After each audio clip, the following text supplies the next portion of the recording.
Dear students and parents, ये video देखने से पहले ये आपसे एक रिक्वेस्ट है। अगर आपको ये वीडियो पसंद आती है तो प्लीज़ इसको लाइक कीजिए, नीचे कमेंट कीजिए और हमारी चैनल को सब्सक्राइब कीजिए अगर आप नए हैं, और साथ ही साथ बेल आइकन दबाना भूलिएगा नहीं। अब आप अपनी वीडियो देख सकते हैं। Hello dear students of class 5 Gujarat board English का यूनिट 10 द सुप्रीमो। आज हम पढ़ने वाले हैं। सुप्रीमो मतलब हाईएस्ट अथॉरिटी जिसके पास होती है, जो सबके बीच में एक हेड होता है जिसे सुप्रीमो कहते हैं। आइए चलिए आगे बात करते हैं। यहाँ पर लिखा है in the activity 1 that study the shadows. यहाँ पर जितने भी शैडोज है इसको हमें स्टडी करना है। स्टडी करने के बाद और उसका टाइम बताना है कि ये कौन से टाइम का शैडो हो सकता है। 5 ऑप्शंस है, 4 ऑप्शंस है हमारे पास। 5:30 PM शाम के 5:30 बजे, दोपहर के 2:15, सुबह के 7:30 बजे और सुबह के 10 बजे। सो आप सभी को पता है कि सूरज ईस्ट डायरेक्शन में से उगता है और वेस्ट में जाके सेट हो जाता है। सो ये है सूरज की पोजीशन, ईस्ट में से निकलेगा और वेस्ट में। तो ए वाला जो है, यहाँ पर सूरज की पोजीशन सुबह में यहाँ से निकलेगा और यहाँ तक पहुँचेगा, तब जाके ये शैडो बनेगी। इसीलिए इसका जो टाइम आएगा मेरे हिसाब से दोपहर के 2:15 आएगा। सेकेंड वाला जो बी वाला है, इसमें सूरज, ये जो आप शैडो देख रहे हैं, सूरज के ऑपोजिट डायरेक्शन में ही होता है। सूरज सुबह सुबह उगा ही है, सो ये टाइम होना चाहिए 7:30 AM। लंबा शैडो है, सुबह सुबह में जब सूरज निकलता है तब की बात कर रहा हूं मैं। सी, यहां पर आप तीसरा देख रहे हैं, अब बिल्कुल ऑपोजिट डायरेक्शन में है 7:30, जो मॉर्निंग में है बिल्कुल उसके ऑपोजिट डायरेक्शन में, मतलब शाम का समय हो सकता है। शाम को हो सकता है 5:30 बजे, जब सूरज ऐसा पूरा घूम के यहाँ आ जाएगा, उसकी पोजीशन ले लेगा, जब वो आथमने वाला है, सेट होने वाला है, उस समय की बात हो रही है। और लास्ट में सूरज, यहाँ पर शैडो आप देख सकते हैं छोटा वाला है, जो ये ऊपर वाला है उससे थोड़ा सा छोटा है, मतलब थोड़ा सूरज चढ़ गया है। तो एक जो ऑप्शन बचा है 10 AM, सुबह के 10 बजे के आसपास ये शैडो बन सकती है। सो ये थी हमारी एक्टिविटी 1। होप आप लोगों को समझ में आया होगा। आगे बढ़ते हैं एक्टिविटी 2 की तरफ। बहुत ही इजी एक्टिविटी है। कैसे? यहां पर लिखा है कि आपको एक चार्ट बनाना है। चार्ट मतलब यहां पर आप देख सकते हैं डिफरेंट टाइम्स है, जिसमें आपका स्केड्यूल मतलब सुबह से उठकर शाम तक आप क्या करते हैं। जैसे सुबह में 6 बजे आप क्या करते हैं, तो 6 बजे में सब लोग उठते हैं, तो मैंने लिखा है आई वेक अप, मैं उठता हूं और मेरा डेली रूटीन वर्क करता हूं। रूटीन वर्क का मतलब ब्रशिंग, बाथिंग वगैरह। इसके बाद है 9 AM। सो 9 AM पे जनरली या तो स्कूल पे जाते हैं बच्चे, पर जनरली मैं क्या करता हूं, सुबह में मैं ब्रेकफास्ट ले लेता हूं 9 AM को, एंड कुछ स्टोरी बुक्स भी पढ़ लेता हूं। उसके बाद है 1 PM, मतलब दोपहर के 1 बजे। सभी का टाइम लंच का होता है, तो आई ईट माई लंच मैंने लिखा है। इसके बाद है शाम को 5 बजे। जनरली 5 बजे बोलते हैं शाम का टाइम खेलने का अच्छा होता है, so I go to play cricket in my society. इसके बाद है 7 PM, जब मैं वापस आ जाता हूँ घर पे, I get fresh and take dinner. मैं घर पे आ जाता हूँ, फ्रेश हो जाता हूँ और डिनर भी ले लेता हूँ। लास्ट में है 10 PM, मतलब 10 PM, रात के 10 बजे का। तो जनरली 10 बजे क्या करते हैं लोग, सोने चले जाते हैं, पर आजकल का ट्रेंड अलग चल रहा है, लोग 12-12 बजे सोते हैं। गलत बात है ये। सो डन हो गई हमारी एक्टिविटी 2। आगे बढ़ना चाहिए हमें एक्टिविटी 3 की तरफ। यहां पर एक पोएम है द सुप्रीमो, सूरज के बारे में है, और उसके बाद उसके कुछ क्वेश्चन आंसर्स है जो हम सॉल्व करने वाले हैं। आइए चलिए पोएम को पढ़ लेते हैं। यहां पर आग के गोले की तरह आपको सूरज दिख रहा होगा चमकता हुआ। सुप्रीमो द ग्रेटेस्ट, पूरे सोलर सिस्टम में अगर सबसे इंपॉर्टेंट कोई चीज है वो है सन। सन है तो जिंदगी है, सन नहीं है तो जिंदगी नहीं है बच्चों। लिखा है यहां पर, हम पढ़ना चाहेंगे। When the great sun comes up at dawn, down का मतलब यहां पे है अर्ली मॉर्निंग में, जब सूरज सुबह सुबह में उगता है। He is the king of the sky, तब वो स्काई का मतलब कि आकाश का राजा कहलाता है। कौन? सूरज। फिर वो बोलता है he says to the stars, जब वो सुबह में उगता है क्या बोलता है, get out of my sights begone. Begone का मतलब है गो अवे, मेरी जगह से निकल जाओ। स्टार्स जाओ, आपका टाइम जाने का आ चुका, अब तुम दिखने वाले को कि मैं निकल चुका हूं। And the moon turns perfectly white in the powerful light. Yes, जब सूरज उगता है तो उसके दूसरे डायरेक्शन में जहां मून है उसके ऊपर जब सूरज की लाइट गिरती है ना, वो परफेक्ट एकदम व्हाइट व्हाइट चमकने लगता है, क्योंकि मून के पास ना तो अपने खुद की लाइट है, इसलिए मून जब भी चमकता है और सिर्फ सूरज की बदौलत चमकता है। आइए आगे बात करते हैं। Then he climbs the sky to the height of noon. Noon का मतलब है दोपहर के ठीक 12 बजे। देखना आप दोपहर के 12 बजे ये सूरज आपके मत्थे के ऊपर होगा, मतलब सिर के ऊपर एकदम मिडल में होगा और खूब सारी धूप फेंक रहा होगा। And sits on his throne, मतलब थ्रोन का मतलब है सिंहासन। उसका जो थ्रोन है उसके गद्दी पे आकर बैठ जाता है और पूरे वर्ल्ड के ऊपर, मतलब पूरी पृथ्वी के ऊपर राज करता है, अपनी रोशनी की वजह से, अपनी गर्मी की वजह से। Brighter than bright and the reigns alone. Reigns का मतलब है बच्चों यहाँ पर रूल। ब्राइटर देन ब्राइट का मतलब तेज से भी तेज है ये। जितनी तेज कोई आइटम होती है, कोई चीज लाइट, उससे भी तेज है सूरज। सूरज के सामने आप देख नहीं सकते, नहीं आंखों की रोशनी जा सकती है, इसलिए इसको ब्राइटर देन ब्राइट कहा गया है। रेन्स अलोन मतलब पूरे आकाश में राज करता है ये, जैसे ये किंग है, पूरे आकाश में राज करता है। आगे लिखा है पोएम में, फिर धीरे धीरे देखो मजा आएगा। But when he descends in the afternoon, descends का मतलब क्या है? Goes down. जब वो धीरे धीरे 12 बजे के बाद 1, 2, 3, 4 शाम के 5 बजे जब वो आथमने लगता है, डूबने लगता है, तब the shadows grow long and power begins to ebb and wane. मतलब उसकी जो शेडो है वो लंबी लंबी होने लगती है और उसका जो पावर है, उसके पास जो लाइट और गर्मी का पावर है, टू एब एंड वेन का मतलब है लूज, मतलब धीरे धीरे उसका पावर डाउन हो जाता है। जैसे बैटरी कैसे डाउन हो जाती है, वैसे सूरज की जो पावर होती है, स्ट्रेंथ होती है, वो कम पड़ने लगती है। आगे लिखा है, in his kingly way at the end of the day he ceases to reign, he ceases to reign. यहां पर किंगली वे जो उसका जाने का रास्ता होता है, पूरे दिन उसने राज कर लिया, वो आथमने वाला है। सो दिन के एंड के टाइम पे ही सीजेस का मतलब है यहां पर स्टॉप्स। उसका साम्राज्य मतलब उसका राज करने का समय चला जाता है। अब वो जोर से चिल्लाएगा नहीं कि आओ मेरे सामने, क्योंकि उसका ढलने का वक्त हो चुका है। अब उसकी गर्मी और रोशनी दोनों ढल रही है। फिर धीरे धीरे क्या होता है, 7-8 बजे रात को द डार्कनेस फॉल्स, अंधेरा छा जाता है। द स्टार्स कम आउट, तारे टिमटिमाते हुए बाहर आ जाते हैं। एंड नाइट रिटर्न्स, और रात वापस आ जाती है टू द वर्ल्ड अगेन। और यहां पर हमारे सूरज द सुप्रीमो की पावर खत्म हो जाती है, फिर से रात आ जाती है, तारे चमकीले वापस चमकने लगते हैं और मून मामा, चन्ना मामा चमकने लगता है। सो ये जो पोएम है किसने लिखी है? मैरी ब्रिटन मिलर ने लिखी है। खूब अपनी इमेजिनेशन लगाई है इस पोएम के अंदर, खूब बढ़िया पोएम बनाई है। बच्चों आपको मजा आया होगा पोएम में। तो चलिए इस पोएम के बाद इसी के बेस्ड कुछ क्वेश्चंस है उसको सॉल्व करते हैं। जहां की पहला जो क्वेश्चन है, आइए उसको ध्यान से पढ़ लेते हैं, समझ लेते हैं। Who is the king of the sky in the poem? बच्चों कितना इजी क्वेश्चन है। कौन है राजा? आप सभी को पता है, सूरज। The sun is the king of the sky in this poem। बराबर। क्वेश्चन नंबर 2 ये भी आपको आना ही चाहिए। Whom does he order to go away? सन किसको ऑर्डर करता है? जा जा जा ऐसा करके किसको करता है? He orders the moon and the stars।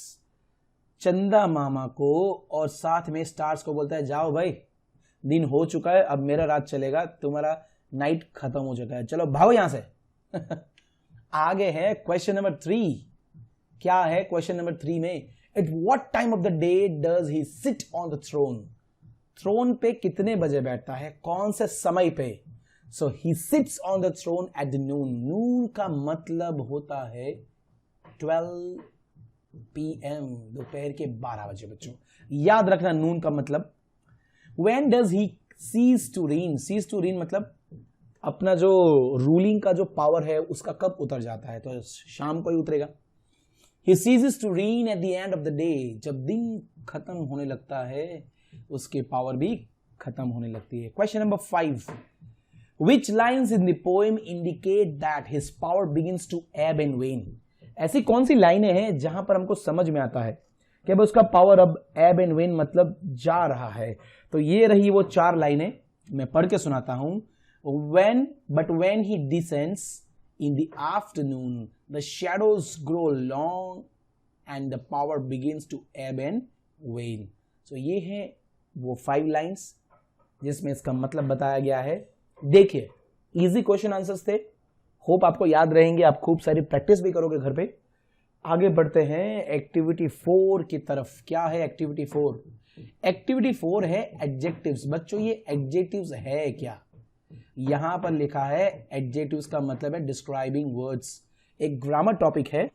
आइए चलिए मैं इसके कुछ एग्जांपल्स लेके आपको समझा देता हूं. पहले ये रहा एक ब्यूटीफुल सा पिक्चर. सबसे पहले एडजेक्टिव्स का मतलब क्या है? एडजेक्टिव्स आपको हेल्प करते हैं किसी थिंग्स को डिस्क्राइब करने के लिए.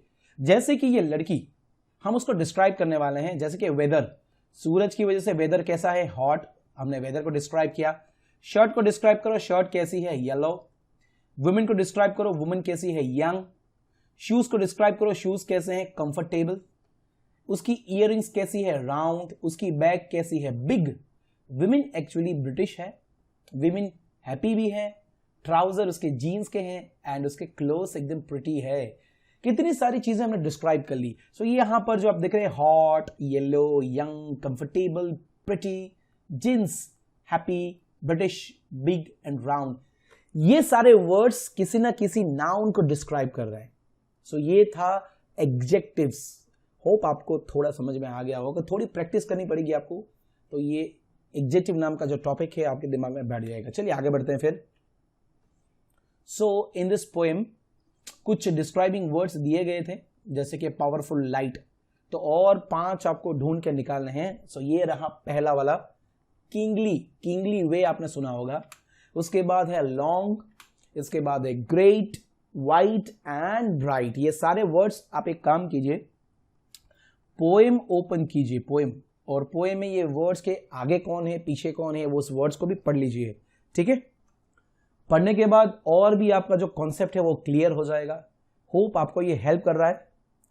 होप आपको एडजेक्टिव्स समझ में आ चुके हैं. तो मैं आगे बढ़ना चाहूंगा एक्टिविटी 5 की तरफ. ये लड़की अच्छा हमारी तरफ देख रही है और बोल रही है कि मुझे सिखाओ भाई, मैच द फॉलोइंग कैसे करते हैं एक्टिविटी 5 के अंदर. इन दिस एक्टिविटी हमें एडजेक्टिव्स को उसके नाउन के साथ जोड़ देना है.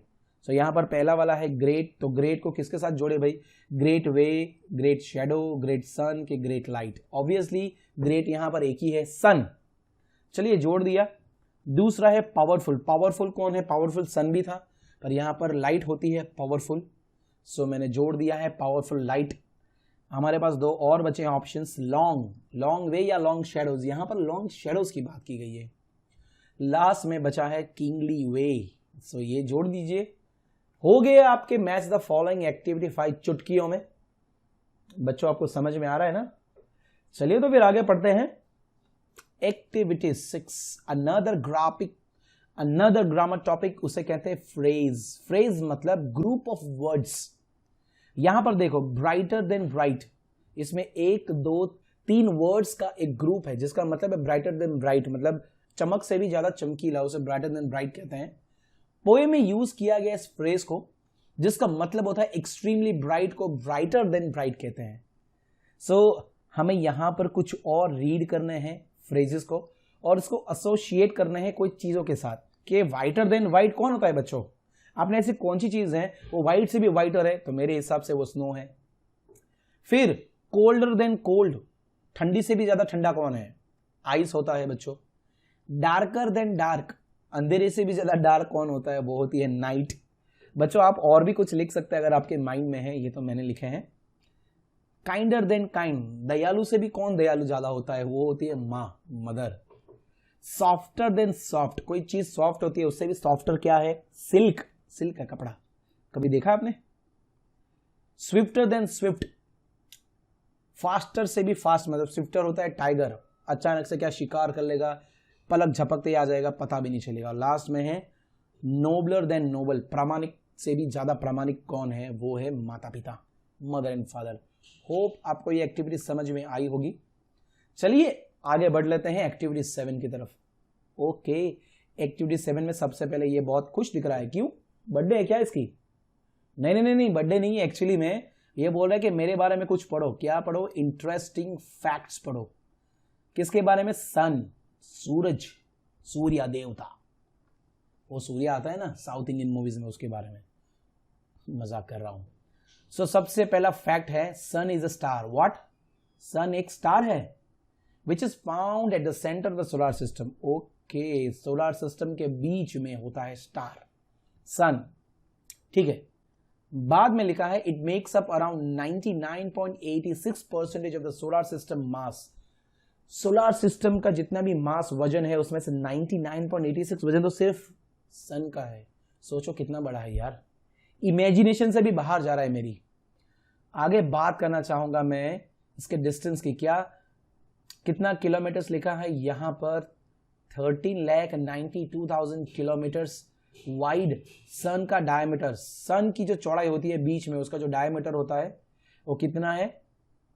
13,92,000 kilometres. Wow, so huge. And earth के कंपैरिजन में, किसके कंपैरिजन में? अर्थ के कंपैरिजन में सूरज मतलब सन 110 टाइम्स बिगर है, वाइडर है।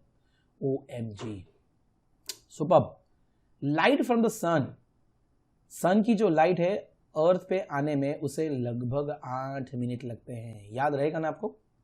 चलिए आगे बढ़ते हैं। सोलर एक्लिप। सोलर एक्लिप है क्या? जब मून सन और अर्थ के बीच में, ये मून है, ये सन और अर्थ के बीच में जब आता है तो उसे कहते हैं सोलर एक्लिप्स। सो बच्चों, होप आपको ये इंटरेस्टिंग फैक्ट्स जानने को आज ही मिले होंगे और आप दूसरे स्टूडेंट्स को या घर के फैमिली मेंबर्स को भी ये बताओगे सन के बारे में। एक्टिविटी 7 का दूसरा पार्ट, जहां पर एक तरफ आप मून देख रहे हैं, मैंने इसका फोटोग्राफ लिया हुआ है क्योंकि हमें अब मून के फैक्ट्स लिखने हैं। इंटरनेट पे सर्च करो, खूब सारे आर्टिकल्स पढ़ो अलग अलग वेबसाइट्स पे, फिर यहां पर आपको बेस्ट जो 5 लगते हैं लिखो। मैंने अपने हिसाब से लिखे हैं, कॉपी मत करना, कहीं और से लिखना। The moon is the earth's only natural satellite. जानने वाली बात है, मून अर्थ का एक लौता नेचुरल सैटेलाइट है। Number 2, it is the 5th largest moon in the solar system. पूरे सोलर सिस्टम में बहुत सारे मून है, उसमें से हमारा जो मून है वो 5th लार्जेस्ट है, 5th नंबर पे आता है उसकी साइज में। 3rd नंबर का जो फैक्ट है वो है the average distance earth and moon का जो डिस्टेंस है 3,84,403 किलोमीटर है। आप जाना हो तो बोलना मेरे पास स्कूटर है। मजाक कर रहा हूं, ऐसा कोई स्कूटर नहीं मेरे पास। चलो आगे। Number 4, the moon orbits the earth every 27.3 days. मतलब हमारे अर्थ के आजू बाजू में जब ये चक्कर लगाता है तो एक चक्कर मारने में इसको 27.3 डेज लगते हैं। याद रखना आप लोग। हाँ भाई। 5th नंबर का जो पॉइंट है, ड्यूरिंग द डे टाइम, जब दिन के समय में मून के फेसेस, मून सन की तरफ फेस करता है एंड उसका जो सरफेस होता है मून का, उसका टेम्परेचर 225 फ़ारेनहाइट मतलब लगभग 107 डिग्री। 107 डिग्री मतलब बच्चों जब पानी भाप बनता है ना, भाप गर्म होके, उससे भी ज्यादा टेम्परेचर बोलते हैं। अभी फिलहाल अर्थ पे जो टेम्परेचर है जिसमें हमें बहुत गर्मी लगती है वो 40-45 का डिग्री है। तब हमारे लिटरली हम लोगों को एसी करना पड़ता है। तो सोचो 160 डिग्री पे क्या होता होगा। होप आपको ये मून के फैक्ट्स भी जानकर बहुत ही मजा आया होगा। होप ये भी आप लोग दूसरे के साथ शेयर करोगे। आगे एक्टिविटी 8 की तरफ। और ये कौन है भाई? ये है हमारे पोएट। पोएट मतलब पता है ना आपको, जो पोएम लिखता है उसे पोएट बोलते हैं। जो पोएम लिखता है उसे क्या बोलते हैं? पोएट। तो ये है हमारे पोएट जिन्होंने ये पोएम लिखी हुई है, स्टार्स इन द नाइट, रात को तारे के बारे में। तो चलिए सबसे पहले स्टेंजा में क्या लिखा है? सबसे पहले स्टेंजा में लिखा है I see the stars in the night when will they come and be our light. ये बोलते हैं कि मैं रात को तारों को देखता हूं तो वो कब आएंगे रात को और कब हमें लाइट्स देंगे उसकी। उसके बाद क्या लिखा है सेकेंड स्टेंजा में? शो अस द वे, दिखाओ हमें रास्ता to a better life, show us how to live our lifes, हमें तुम्हारी लाइट के साथ रात को अंधेरे में रास्ता दिखाओ, अच्छी लाइफ दिखाओ और साथ में हमको कैसे जीना है वो भी बताओ। तारों से बातें कर रहे हैं हमारे पोइट। आगे थर्ड स्टेंजा में लिख रहे हैं stars in the night show us your light, रात को भाई आपकी लाइट दिखाओ। Guide us to the promise land, और आपने जो प्रॉमिस किया था मतलब वो जो जगह मुझे जानी है आपके ही तारों वाली जो मुझे मेरी मनपसंद जगह पे जाना है, तो मुझे वहां पर जाने के लिए प्लीज गाइड करें कहां से जाऊं मैं। आगे लिखते हैं stars in the night we need your lights. रात के तारे, ओ तारे, मुझे तुम्हारे लाइट की जरूरत है। We have had millions of years to get it right. और आज जरूरत नहीं है, हजारों सालों तक, कई सालों तक मुझे तुम्हारे लाइट्स की रात को जरूरत है। तो प्लीज चमकते रहना, गिरना मत ज्यादा, गिरते तो है तारे। आगे लिखा है if we can't do it now we never will, stars in the night be our light. यहां पर बहुत ही इंपॉर्टेंट मैसेज है। If we can't do it now, अगर हम आज नहीं कर सकते हम कभी नहीं कर पाएंगे। सो जो तारे हैं, स्टार्स इन द नाइट, हमारी लाइट बन जाओ। आज काम करना है, प्लीज आज ही हम वो काम करेंगे, क्योंकि हर रोज तारे जैसे उगते हैं वैसे वो चले भी जाते हैं। तो दिन में जो हमें चांसेस मिलते हैं उस समय पे काम कर लेना चाहिए, क्योंकि एक बार वो चला गया वापस बार बार वैसा समय नहीं आएगा। किसने लिखा है ये पोएम? पोएट का नाम है Dave Allen Walker. Dave Allen walker.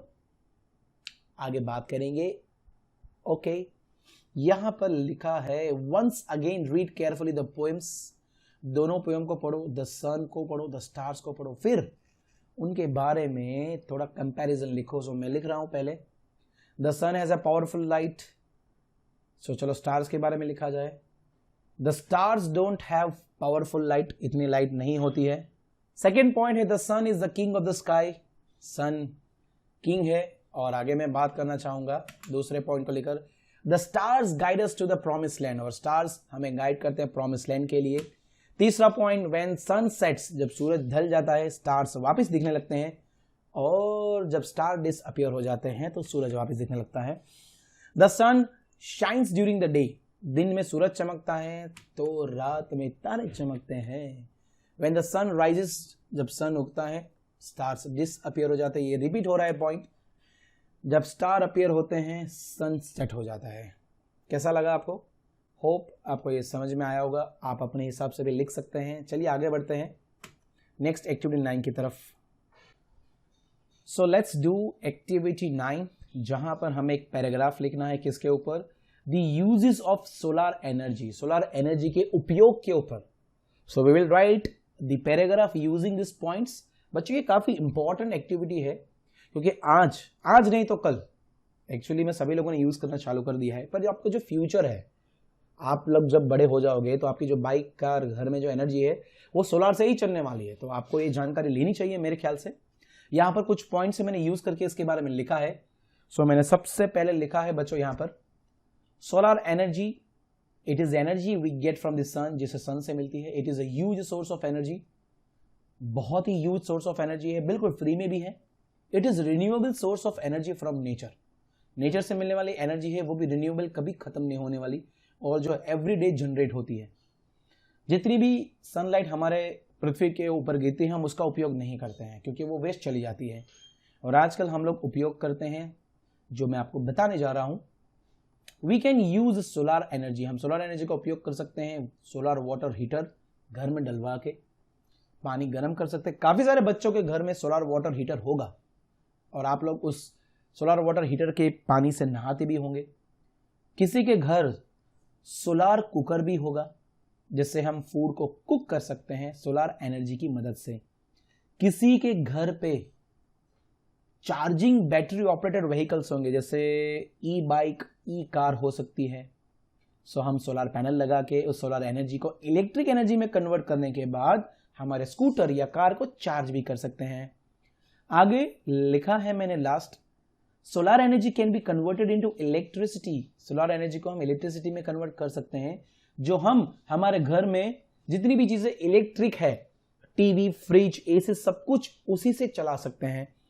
जैसे आजकल सोलर पैनल लोग घर पे डलवा देते हैं। ऑल्सो जो सोलर इन्वर्टर है, सोलर वाटर प्यूरिफायर भी है, ये आजकल बहुत पॉपुलर भी है मार्केट में, लोग बहुत ही इसका यूज कर रहे हैं।